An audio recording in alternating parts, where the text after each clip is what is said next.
नमस्कार, मैं हूं हरिशंकर व्यास। सेंट्रल हॉल में आपका स्वागत है। यूं वैश्विक खेल धमाल का इन दिनों बहुत हल्ला है। फुटबॉल, टेनिस के साथ रियो ओलंपिक की तैयारियों से चौतरफा सरगर्मियां बनी हुई है। भारत में भी इस सप्ताह ओलंपिक के लिए खिलाड़ियों के क्वालिफाई करने की सुर्खियां थी। मोटे तौर पर इस दफा भारत की ओलंपिक तैयारियां दमखम से हुई है। भारत के 100 से ज्यादा खिलाड़ी ओलंपिक में जाएंगे। हॉकी की टीम में नया दम आया है तो एथलीट की संख्या भी हैरान करने वाली है। कोई 2 दर्जन एथलीट क्वालिफाई हो चुके हैं। भारत की टीम के बन रहे आकार प्रकार से उत्साह भी है तो उम्मीदें भी। बावजूद इसके बाधाओं और विवाद के कई नए पेच हुए पड़े हैं। क्वालिफायर टूर्नामेंट से पहले जिस तरह की बद इंतजामी हुई, उससे फिर लगा कि ओलंपिक खेलों में हिस्सेदारी को लेकर खेल अधिकारी पहले जैसे ही संवेदनहीन है। एथलीट मामले में शायद सोच है कि जब एथलीट अब तक ओलंपिक खेलों से कोई पदक नहीं ला सके तो रियो में क्या तोप चला लेंगे।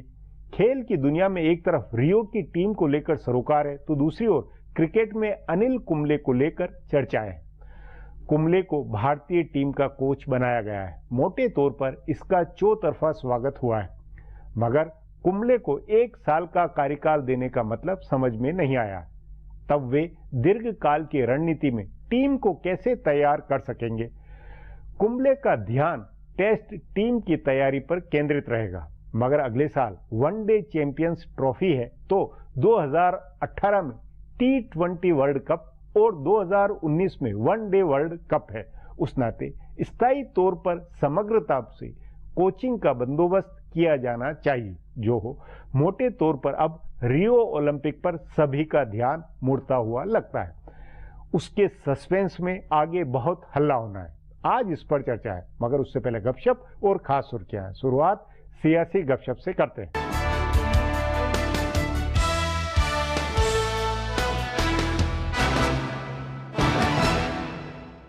कांग्रेस उपाध्यक्ष राहुल गांधी ने 20 जून को छुट्टी पर रवाना होने से पहले ट्वीट किया था कि वे एक छोटे से विदेश दौरे पर जा रहे हैं। तभी कांग्रेस के कई नेता इस इंतजार में थे कि वे शनिवार या रविवार तक लौट आएंगे, लेकिन उनकी छुट्टी 10 दिन से ज्यादा की हो गई। 29 जून को उत्तर प्रदेश के मुख्यमंत्री अखिलेश यादव अपने चाचा राम गोपाल यादव का जन्मदिन मनाकर परिवार के साथ छुट्टी पर गए और 4 जुलाई को लौट रहे हैं। पर राहुल गांधी की छोटी सी छुट्टी बहुत लंबी हो गई है। इस पर कांग्रेस के ही एक नेता ने चुटकी लेते हुए कहा कि 10 दिन की छुट्टी भी 56 दिन की छुट्टी के मुकाबले तो छोटी ही है। बहरहाल बताया जा रहा है कि राहुल गांधी ने छुट्टी पर जाने से पहले कांग्रेस अध्यक्ष सोनिया गांधी के साथ संगठन को लेकर लंबी चर्चा की थी। उन्होंने संभावित बदलावों के बारे में बातचीत की थी। जो प्रदेश अध्यक्ष बदले जाने हैं उसके बारे में भी लगभग सहमति हो गई है। बताया जा रहा है कि कांग्रेस संगठन में बड़े स्तर पर फेरबदल होना है। संगठन का ढांचा बदले जाने की चर्चा है और ये भी कहा जा रहा है कि भाजपा की तरह पार्टी का एक मार्गदर्शक मंडल भी बनेगा, जिसमें मुख्य संगठन से निकालकर कुछ नेताओं को रखा जाएगा। इस बारे में अंतिम फैसला बहुत जल्दी हो जाएगा।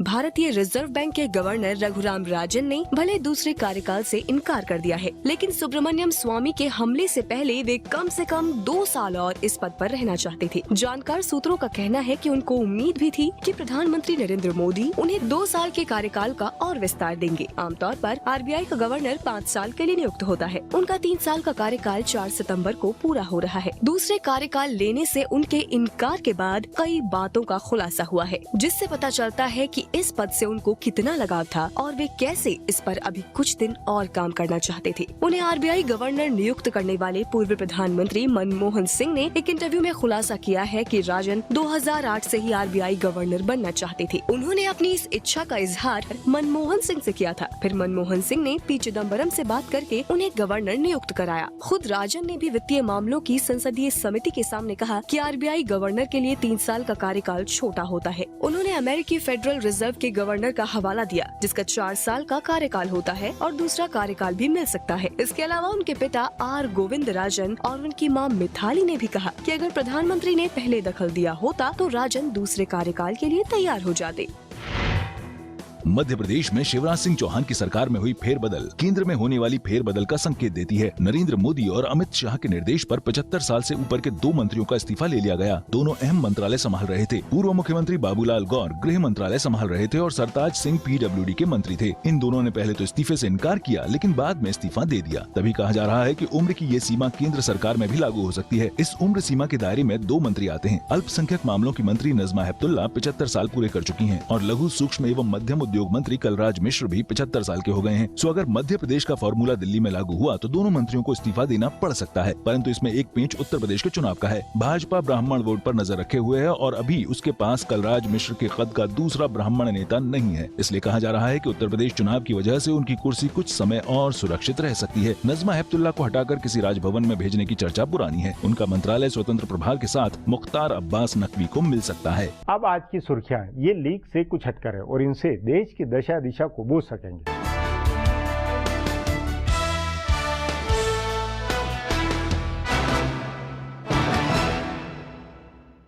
उत्तर प्रदेश विधानसभा चुनाव से पहले भारतीय जनता पार्टी ने अपने सबसे पुराने 3 मुद्दों में से एक मुद्दे को आगे बढ़ाने के लिए पहला कदम उठाया है। केंद्रीय कानून मंत्री डीवी सदानंद गौड़ा ने देश में समान नागरिक संहिता यानी सभी नागरिकों के लिए एक जैसे कानून को लागू करने के लिए विधि आयोग के अध्यक्ष की राय मांगी है। फिलहाल देश में हिंदू और मुस्लिम पर्सनल लॉ अलग अलग लागू हैं। सदानंद गौड़ा ने विधि आयोग के अध्यक्ष को लिखी चिट्ठी में इस कानून को लागू करने के तरीकों के बारे में पूछा है। उन्होंने इस बारे में आज मीडिया से कहा कि सभी पक्षों की इस मुद्दे पर सलाह ली जा रही है। उन्होंने कहा कि समान नागरिक संहिता का मुद्दा भाजपा के चुनाव घोषणा पत्र में है और संसद के दोनों सदनों में भी इस बारे में कई सवाल पूछे गए हैं। ये पहला मौका है जब किसी सरकार ने इस बारे में विधि आयोग की राय पूछी है। सरकार की पहल की खबर आने के बाद कांग्रेस और सीपीआई के नेताओं ने कहा कि इसके सभी पहलुओं पर चर्चा होनी चाहिए और सभी धर्मों का सम्मान रखा जाना चाहिए। भाजपा के नेता और राज्यसभा में मनोनीत सांसद सुब्रमण्यम स्वामी के तेवर अब कुछ बदले बदले से दिख रही हैं। उन्होंने कहा है अगले एक हफ्ते तक उनके पास कई मुद्दे हैं और इसलिए वे कम ट्वीट करेंगे। गौरतलब है कि पिछले दिनों प्रधानमंत्री नरेंद्र मोदी ने उन्हें नसीहत देते हुए कहा था कि कोई भी व्यवस्था से ऊपर नहीं है। इसके बाद उनके तेवर कुछ नरम पड़े हैं। हालांकि उन्होंने आज भी सुबह के पहले ट्वीट में सरकार को निशाना बनाया। उन्होंने वित्त मंत्रालय को निशाना बनाते हुए कहा कि अगर वे भारत की विकास दर और रिजर्व बैंक की ब्याज दर पर सैमुअल्सन और स्वामी के इंडेक्स नंबर का सिद्धांत लागू करेंगे तो मीडिया इसे पार्टी विरोधी गतिविधि बता देगा। गौरतलब है कि सरकार के विकास के आंकड़ों पर दूसरे अर्थशास्त्री भी सवाल उठाते रहे हैं। अपने देश में बना स्वदेशी लड़ाकू विमान तेजस आखिरकार भारतीय वायुसेना में शामिल हो गया। बेंगलुरु में हुए एक कार्यक्रम में तेजस को भारतीय वायुसेना में शामिल किया गया। ये एक लाइट कॉम्बैट एयरक्राफ्ट है। इसका भारतीय वायुसेना के बेड़े में शामिल होना एक बड़ी उपलब्धि है, क्योंकि दुनिया में गिनती के ही ऐसे देश हैं जो लड़ाकू विमान बनाते हैं। 3 दशक के इंतजार के बाद इसे सेना में शामिल किया गया है। फ्लाइंग ड्रैगन स्क्वाड्रन में फिलहाल 2 तेजस विमान शामिल किए गए हैं। अगले साल मार्च तक 6 और विमान इसमें शामिल होंगे और उसके तुरंत बाद 8 और विमान शामिल किए जाएंगे। ये 50,000 फीट की ऊंचाई पर उड़ सकता है। इसमें हवा से हवा में और हवा से जमीन पर मार करने वाली मिसाइल चलाने की क्षमता है। कांग्रेस अध्यक्ष सोनिया गांधी के दामाद रॉबर्ट वाड्रा की मुश्किलें और बढ़ गई हैं। प्रवर्तन निदेशालय ने उनसे जुड़ी कंपनी को राजस्थान के बीकानेर में किए गए एक जमीन सौदे के लिए नया समन जारी किया है। अधिकारियों ने बताया है कि दस्तावेज पेश करने के लिए दूसरी बार समन जारी किया गया है, क्योंकि जांच एजेंसी ने पिछले महीने इस मामले में भेजे समन के जवाब में एक वकील की पेशी को अधिकृत नहीं माना था और उसे खारिज कर दिया था। अधिकारियों ने बताया कि ईडी ने मेसर्स स्काईलाइट हॉस्पिटैलिटी को जांच अधिकारी के सामने कंपनी के वित्तीय दस्तावेजों को पेश करने के लिए 2 हफ्ते का समय दिया है। गौरतलब है कि हरियाणा में जस्टिस एसएन ढींगरा आयोग वाड्रा की जमीन सौदों की जांच कर रहा है। उत्तराखंड के कई इलाकों में बादल फटने और लगातार हो रही बारिश की वजह से अनेक लोगों के मरने की खबर है। पिथौरागढ़, चमोली और चंपावत में बादल फटने की खबर है, जिससे करीब 30 लोगों के मरने की खबर है। कई लोग लापता भी हैं। इन तीनों इलाकों में मकानों को भी खासा नुकसान हुआ है। बताया जा रहा है कि पिथौरागढ़ में आई बाढ़ में 20 लोग डूब गए, जबकि चमोली में 8 लोग बह गए। मौसम विभाग ने नैनीताल, उधम सिंह नगर और चंपावत में भारी बारिश की चेतावनी दी है। फिलहाल अब एक ब्रेक है, फिर खुलासा होगा।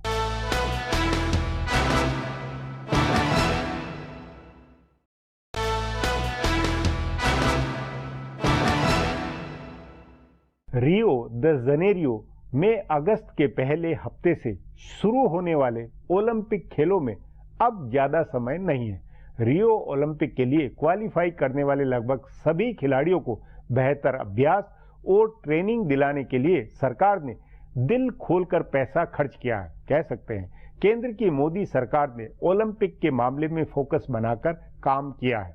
इस पर आगे चर्चा करें, उससे पहले देखें मेरा एक खुलासा।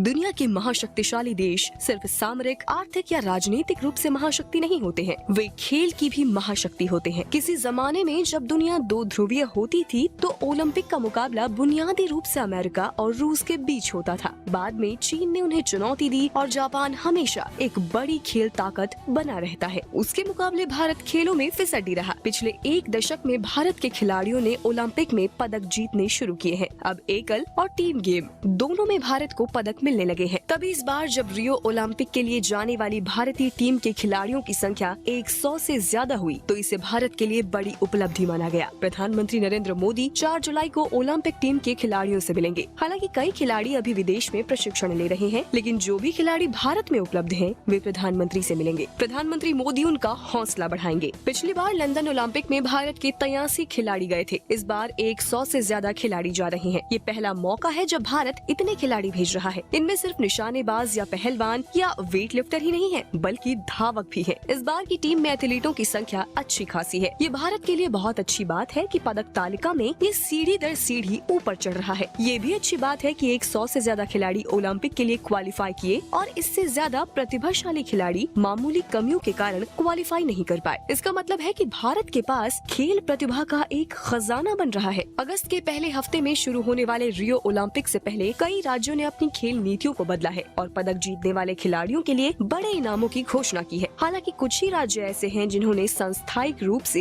खेल को बढ़ावा देने वाली नीति बनाई है। हरियाणा उनमें से एक है। ये ध्यान रखने की बात है कि निशानेबाजी या वेट लिफ्टिंग, पहलवानी आदि ऐसे खेल हैं जिनमें खिलाड़ी अपने साधन और परिश्रम से आगे बढ़ रहे हैं। सरकारें या खेल संगठन इनको बेहतर ढंग से प्रोत्साहित नहीं कर पा रहे हैं। राष्ट्रीय और राज्यों के स्तर पर इसका ध्यान रखने की जरूरत है। ओलंपिक के अलावा भारत में इन दिनों क्रिकेट की भी जोर शोर से चर्चा रही। हालांकि अभी कोई मैच या टूर्नामेंट नहीं चल रहा है, लेकिन चूंकि करीब 1.5 दशक बाद पहली बार किसी भारतीय खिलाड़ी को भारतीय क्रिकेट टीम का कोच बनाया गया है, इसलिए क्रिकेट की चर्चा हो रही है। क्रिकेट बोर्ड ने इस बार आधुनिक समय के सबसे बड़ा भारतीय खिलाड़ी को कोच चुना है। अनिल कुंबले भारत के सर्वाधिक प्रतिभाशाली खिलाड़ी रहे हैं और उन्होंने जितने टेस्ट मैच भारत को जिताए हैं उतने किसी और खिलाड़ी ने नहीं जिताए। कर्नाटक में क्रिकेट प्रशासन में भी उन्होंने अपना कमाल दिखाया था। अब उन्हें 1 साल के लिए क्रिकेट टीम का कमान मिला है। इस 1 साल में उनको टीम का कायाकल्प करना है। ऐसी टीम बनानी है जो अगले 2 साल में होने वाले क्रिकेट टूर्नामेंटों में भारत का परचम लहराए। ये काम उनको क्रिकेट बोर्ड की राजनीति से बचते हुए करना है, जिसकी शुरुआत हो चुकी है। अब एक ब्रेक है, उसके बाद खेल दुनिया की हलचल पर चर्चा करेंगे।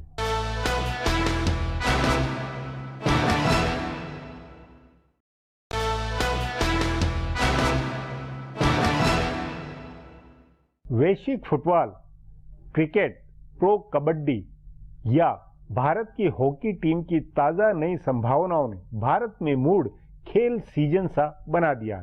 रियो ओलंपिक में भारत की बहुत बड़ी टीम जाने वाली है। इस दफा एथलीट के क्वालिफाई करने पर भी उम्मीदों का हल्ला हुआ तो तैयारियों को लेकर भी आशावादी रुख है। इस पर चर्चा के लिए आज मेरे साथ वरिष्ठ खेल पत्रकार हरपाल सिंह बेदी है।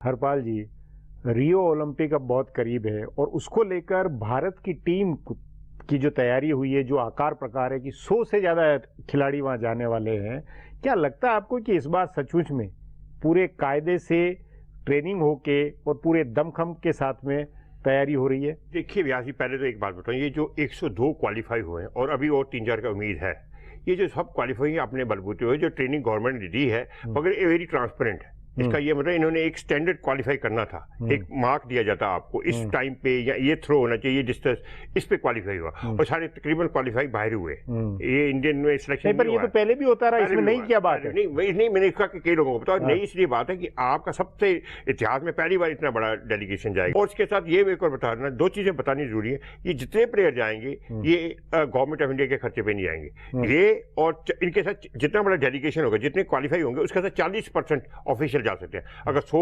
होगा तो 140 का होगा, 110 होगा, उस लिहाज से आप 40%। ये जितने जाएंगे गवर्नमेंट ऑफ इंडिया इस पर कोई खर्चा नहीं करेगा। इसका सारा टिकट, आने जाने टिकट और रहना वो IOC देती है। दुनिया में जितने भी 206 है, ये तो हो गया। अगर इनको उतना ही गवर्नमेंट ऑफ इंडिया $50 देती है पर डे प्लेयरों को, जो जितने दिन वो रहेंगे। नहीं, पर ट्रेनिंग को लेकर इस बार काम किया, खर्चा किया, बहुत खर्चा किया, जो पहले नहीं था। इस बार बहुत खर्चा किया। मगर व्यास जी, अब इतना आती है बात कि आपने 106 या 110 तो क्वालिफाई हो गए, और बड़ी खुशी की बात है क्वालिफाई होना, मगर बात या तो फिर आप ये मान के चलिए, ये दर्शकों को बताना जरूरी है, इसलिए मैंने एक्सप्लेन किया कि पैसा जो जाने आने का खर्चा या रहने का खर्चा उनका होगा, मगर ट्रेनिंग में करोड़ों रुपए गवर्नमेंट ने, करोड़ों रुपए, जितना भी उन्होंने प्लेयरों ने मांगा उतना दिया। मगर सवाल ये है कि क्या ये वो प्रदर्शन कर पाएंगे जिसकी उम्मीदें हैं? मुझे नहीं लगता उतना प्रदर्शन। पिछली बार हमने 6 मेडल जीते थे, अगर हम 6 से 10 के बीच में जीत जाए मेडल, बहुत बड़ी उपलब्धि होगी, मगर लगता नहीं है। क्यों लगता नहीं है? ये जो क्वालिफाई किया है ना, ये स्टैंडर्ड लो किया गया है कि आप हर देश के बंदों को क्वालिफाई से, ये ना एलीट ना हो ओलंपिक। मतलब इस बार क्वालिफाइंग की कसौटी कम हुई है, इसलिए ज्यादा प्लेयर होती है, तो मगर इस बार हमारा अच्छा, मगर जो हमने ऐसा कोई प्लेयर या एथलीट जो क्वालिफाई हुआ, ऐसा नहीं हुआ कि उसने वर्ल्ड नंबर 4 के उस बराबर किया, उसने सिर्फ ओलंपिक का क्वालिफाइंग मार्क क्रॉस किया, जो कि काफी लो है। नहीं, लेकिन फिर भी हॉकी की टीम का भी जो प्रदर्शन रहा, या जैसे टेनिस, या ये इस तरह की जो विवाद हुए हैं, जो प्रोजेक्ट आया कि 5-6 मेडल कंफर्म माने जाते हैं। एक उनमें कहते हैं अगर स्वर्ण पदक मिलेगा तो मिक्स डबल्स में मिलेगा, टेनिस में, और उसके बाद कहते हैं कुश्ती में, बॉक्सिंग में, इस तरीके से, और एथलेटिक्स में और शूटिंग में। ये 4 जो है हमारे इवेंट्स हैं। शूटिंग में बहुत उम्मीदें हैं, बॉक्सिंग में है, बॉक्सिंग में 3 क्वालिफाई और 2 क्वालिफाई होंगे, रेसलिंग में हमारी उम्मीदें, आर्चरी में, ये जो इंडिविजुअल इवेंट्स हैं उसमें है। मगर सबसे ज्यादा फोकस होगा हॉकी पे, क्योंकि बड़े हॉकी की महिला टीम पहली बार क्वालिफाई हुई है 80 के बाद, जब वो मॉस्को में ओलंपिक हुआ था।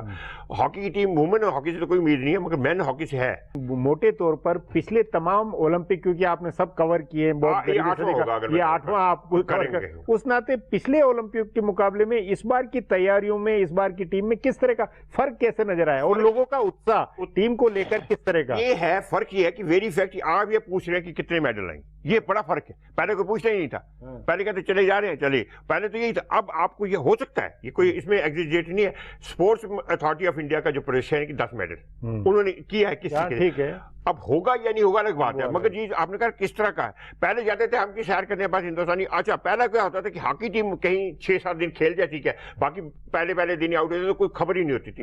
अब आपकी शूटिंग पे नजर है पहले दिन से कि अभिनव बिंद्रा क्या करेगा, आपकी बॉक्सिंग पे नजर है कि विकास यादव क्या करेगा, आपकी रेसलिंग पे नजर होगी नरसिंह यादव क्या करेगा, आपकी आर्चरी पे नजर होगी कि दीपिका कुमारी क्या करेगी, टेनिस में आपकी सानिया मिर्जा पे और भुपन्ना पे मिक्स डबल्स में होगा। नहीं, पर आज कोई भी, मतलब प्रो कबड्डी भी हिट हो रहा है, या अनिल कुंबले अगर कोच बन रहे हैं उसके ऊपर भी बहुत चर्चा होती है, या ओलंपिक तैयारी हो रही है उस पर, तो ये एक तरह से हम लोग ज्यादा दिलचस्पी खेलों में लेने लग गए, इसलिए ये है। अगर आप भारत को ये मेडल नहीं मिलेंगे आपको निराशा होगी। अब पिछले 3-4 ओलंपिक्स पहले आप तो परवाह नहीं करते थे, यार चलो हॉकी जीत गए, नहीं, मगर आपको आप 6 या 10 मेडल नहीं मिलेंगे आप निराश होंगे, यार क्यों किए ये बड़ी बात, ये बड़ा जो ओपननेस आई है भारत की स्पोर्ट्स में, और लोगों का शौक बड़ा, फैमिलीज का, बच्चों का कि हम खेले।